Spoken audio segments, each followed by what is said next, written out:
Oh, we're just friends. Really? Just friends? We're just friends. We're just friends. We're just friends. Are you sure about that? Are you sure, Meli? Because, I think you're blushing. Just like a little bit. Somebody's got to call her out on it. It may as well be me.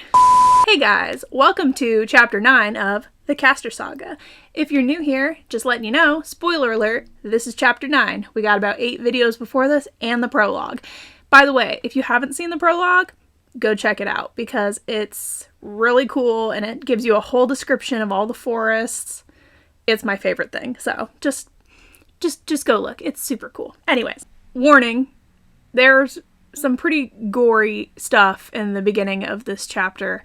If that's not for you, skip ahead like a full minute, maybe 2, because the first part of this is going to be kind of intense. Chapter 9, The Forest of Mirrors.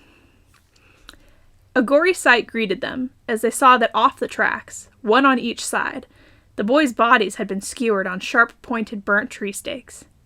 It seemed as if someone were trying to send them a message. Sam and Ben had been jabbed through their stomachs and bled out through their backs, but for whatever reason, blood had gushed from their eyes and mouths as well. They'd been dead for at least a day, but the pooled blood beneath them was a hot red sight nonetheless. Allie and Chrissy began to cry when they saw them. Everyone else just turned away and tried not to look. Before they entered the Forest of Mirrors, which was 2 separate sets of tracks that had mirror images of everything around them, Jake stopped and looked at Ben and Sam with mournful eyes. They were so young. Was there nothing we could have done? Jake found an old crumpled paper laying on the tracks. He opened it up and saw that it had Meli's name on it. Jake read it aloud and everyone got chills from hearing it. Kill or be killed. You call it a game. We cannot allow you to live with your shame. Either do your job and let them leave, or these last few casters will do nothing but bleed. It didn't have a signature. It was just addressed to Melissa. Jake looked at Meli angry and walked up to her, spinning her around by the shoulder. You could have done something. You could have stopped them, but you just let them go. What is this talking about? I don't know what it means, but they didn't want to follow me, so I let them go. I let them leave. This is how they ended up. Well, maybe they were right. Maybe we shouldn't be following you either. I think that's the exact opposite of what should happen. They got killed because they ignored Meli and went out on their own. Are you stupid or something? It's probably a trick to get us to stray away from the group so they can pick us off one by one. Jake glared at Rose, then looked at Meli with hatred-filled eyes. Meli looked at Jake with a blank stare, then gave him a wicked smile. Lead the way. Jake walked past her, slightly creeped out by her lack of remorse and sinister, evil-looking smile. Then some of the others started following him. Come on, guys. We can do this ourselves. Chrissy, Dawn, Allie, and Luke were hesitant, but eventually turned and followed him. Keith looked at Meli with concern and confusion. Do we just let them go? We can't stop them, Keith. May as well let them do what they want. They don't trust me. I can't make them do anything. Well, I'm staying with you. Yeah, me too. Dude, same. Okay. Let's go then. Tony smiled and walked beside Meli as they walked into the Forest of Mirrors. As they stepped through into the forest, the others were just standing there deciding which way to go. There were 2 sets of tracks, and they could go either way and make it out. Well, in theory. Jake turned around and looked at them, then glared at Meli. Which way would you go? Me? I'm going left. Well, then I'm going right. Come on, guys. Jake and his group went off to the right. Then Meli looked back at her friends. She spoke in a creepy tone of voice, kind of messing with them a little bit. We need to stick together and not get separated. There's ghoulish doppelgangers in this forest that come out of the mirrors, and they'll grab you and eat you alive. It's called the Forest of Mirrors because the 2 sets of tracks mirror each other, and if you're not careful, your own reflection will pull you into their mirror where you'll never get out. Then it'll replace you and try to kill the others around it. Rose shivered and John put his arm around her. Come on, Meli, enough ghost stories. It's okay, Rose. Meli laughed evilly as a joke, and they began to walk on. Tony slightly chuckled and took Meli's hand and held it tightly, refusing to let go. They walked in 2s, around each corner, down each row, and across each aisle. Suddenly they heard a scream come from the right side of the forest. It was Allie. They hurried through the forest of mirrors, but every time they thought they'd found a way out, it turned out to be a mirror that they ran into. There were trees in the maze, but between the trees was an ice-like glass that was a mirror of themselves running. They were very confused, and it took forever to get through the first half, let alone the second half. But luckily, none of them got pulled through the mirrors, and no one who went through with Meli got hurt. They knew they couldn't spend the night in the forest, so they needed to get out quickly. The doppelgangers Meli had mentioned before began coming out and chasing them all through the forest. The creatures had rotten flesh hanging from their mouths and faces. Their hair was light gray-blue in color and stringy. Their eyes were soulless and dead.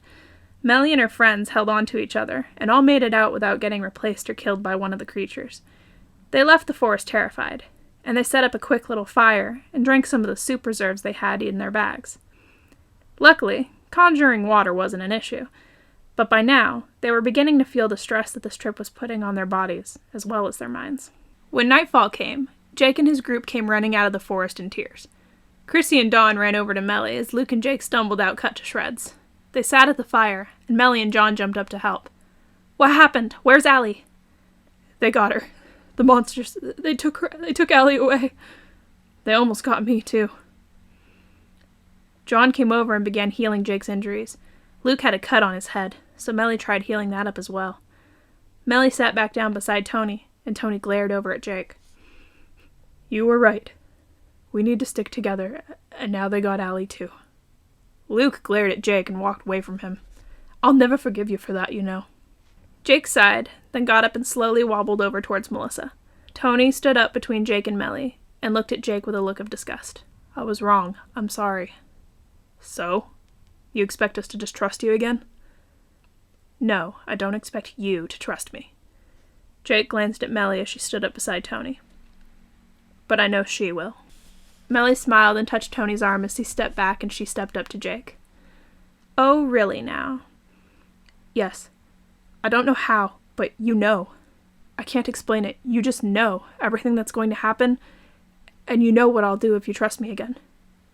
Please, Melissa." Jake kneeled on his good leg and looked up at her pleadingly.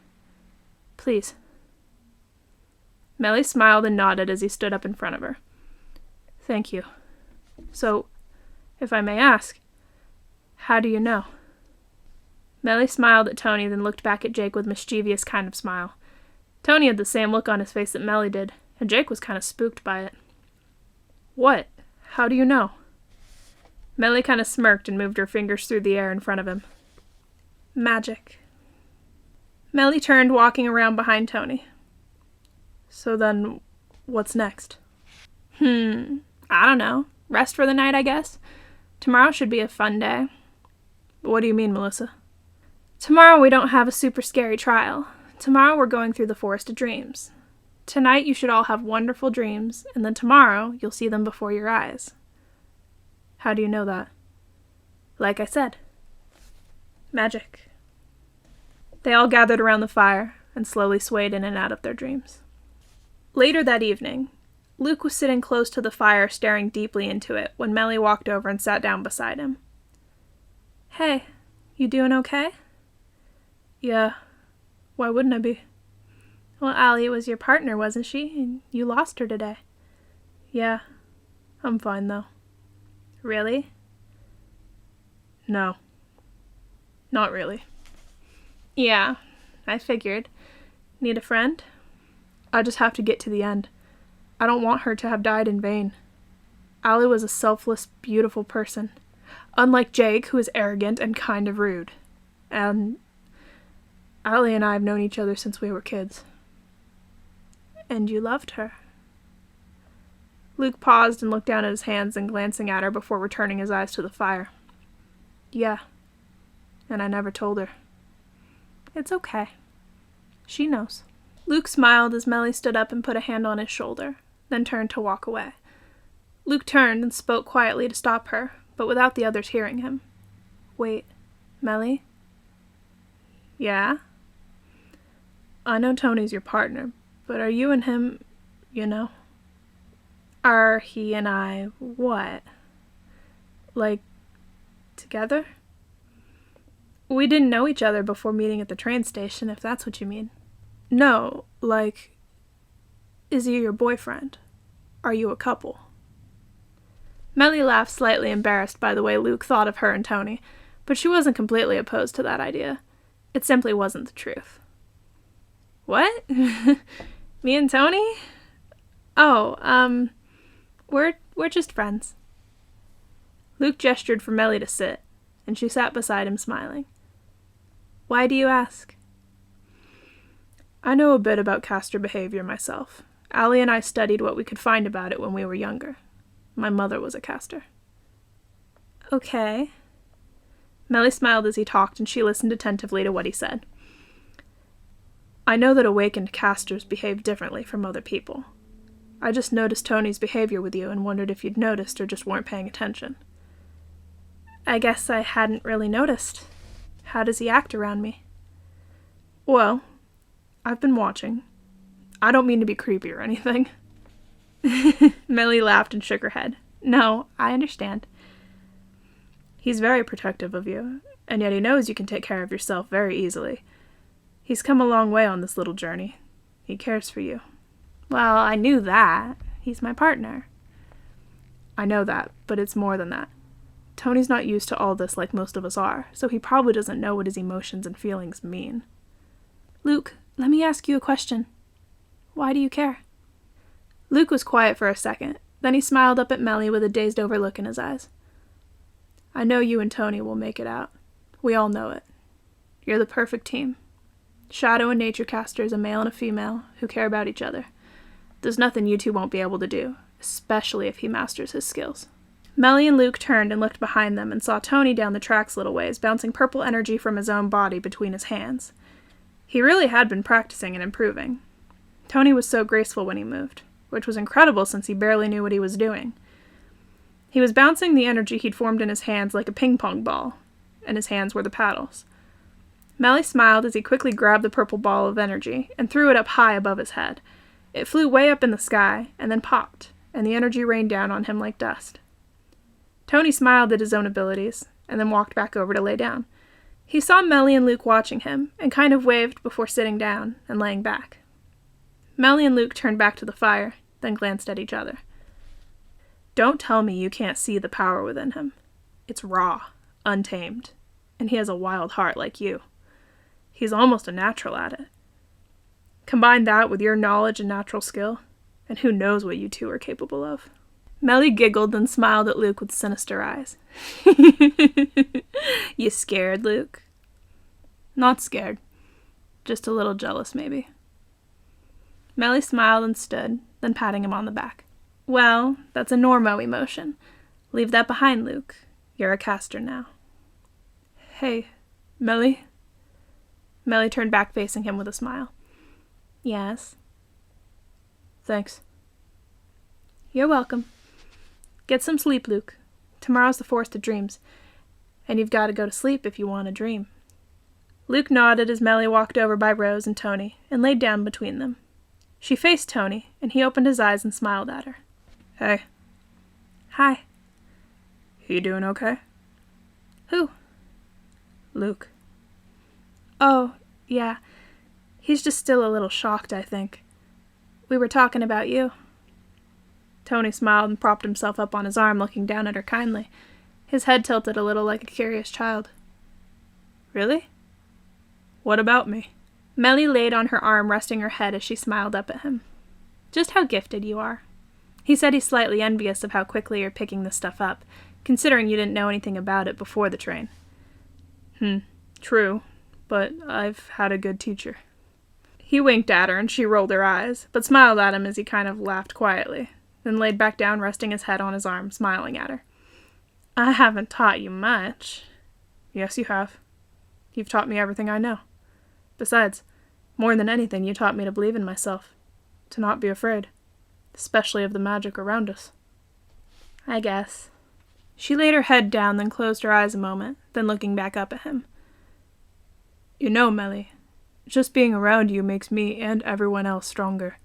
Your confidence in whatever you're doing is amazing. Magic or anything you do, really.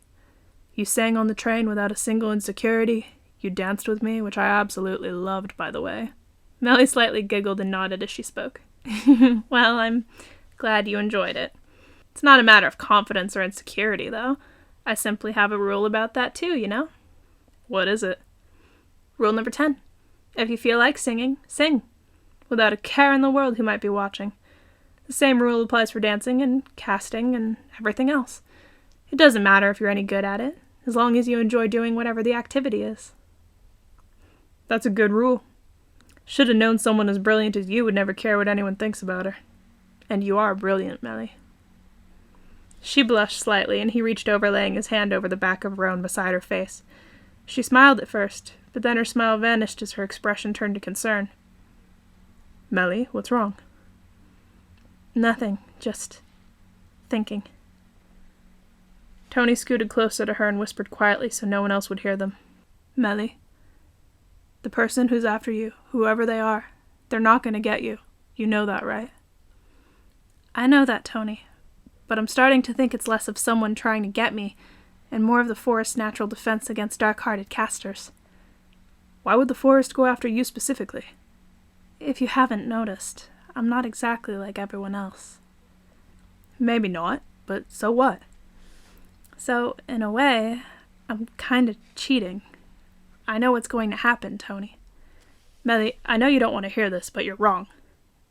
Am I? Yes. The forest doesn't want to stop you. It simply wants you for itself.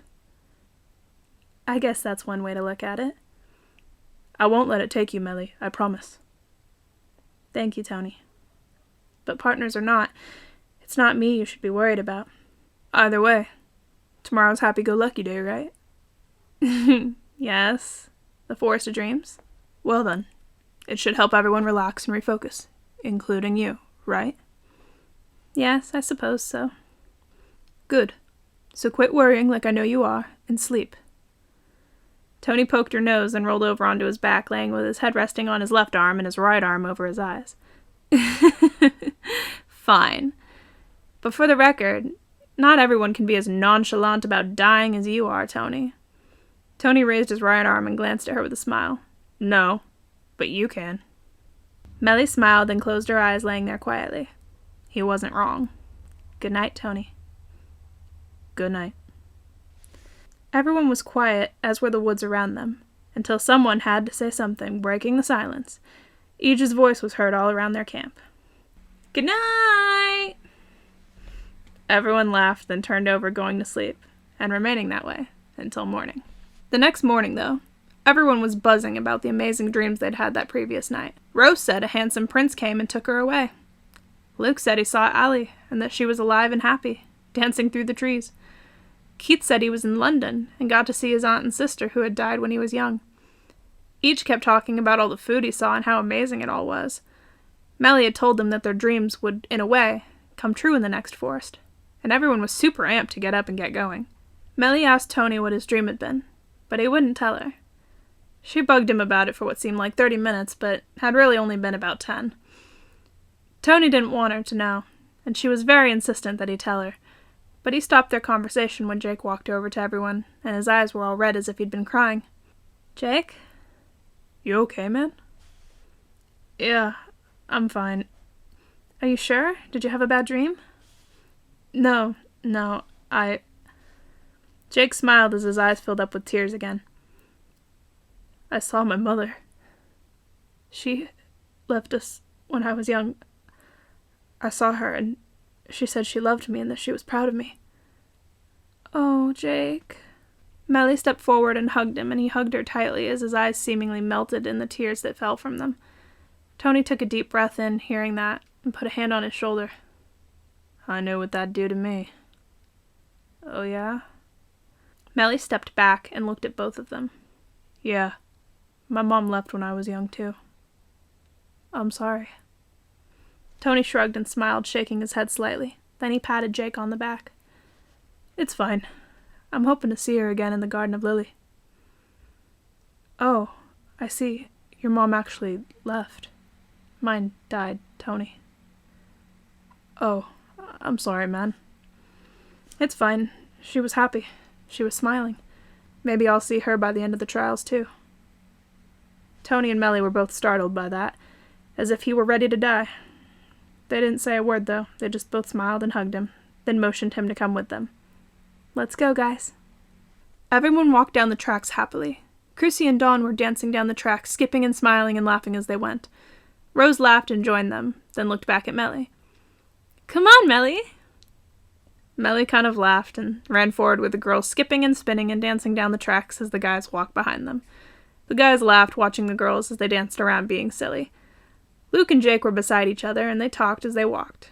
Eej and Keith were talking too. John was walking by Tony and kind of tried talking to him. Aren't the girls funny?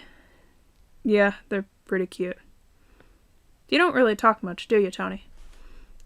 I don't know, I guess not. I guess I'm kind of self-absorbed in my own thoughts, you know?